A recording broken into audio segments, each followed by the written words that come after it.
World Independent Network and Gallup International conducted a poll at the end of 2013. It had more than 66,000 participants across 65 countries, and they asked the question, which country do you think is the biggest threat to world peace? So let's go ahead and go through this a little bit. You might find some of the answers interesting. Russia got a mere 2%. Syria got 3%, and they're in the middle of a civil war right now, so that's kind of surprising. Well over 100,000 people dead. The casualties are on both sides, the pro-government Assad forces and the rebel forces, which is split up between Al-Qaeda and the FSA, the Free Syrian Army, and other jihadi groups, I should say. Afghanistan is tied at 5% with North Korea, Israel, and Iran. And then now we're getting here to the top spots.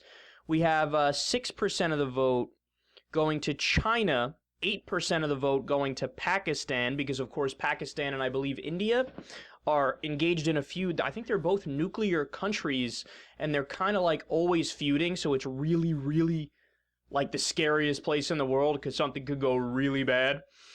But coming in at number one in dominant fashion, the United States of America, 24% say we are the biggest threat to world peace.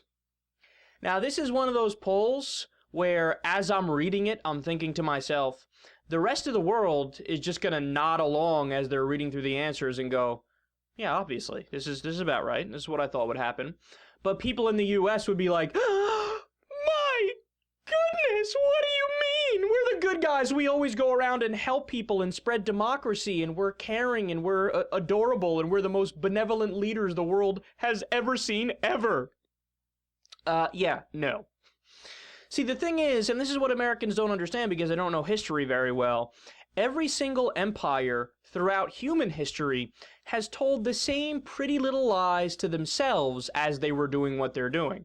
So when Britain was conquering half the world and they were colonizing India, among other places, they were saying, oh, we're just civilizing those savages and giving them job opportunities and taking care of them and spreading our goodness and the right values around the world. The Turkish Empire did the same thing. The empire in Mali did the same thing. The different Chinese dynasties. It goes, the Roman Empire, the Greek Empire. Go down the list. All of them said, we are the good guys spreading the right values.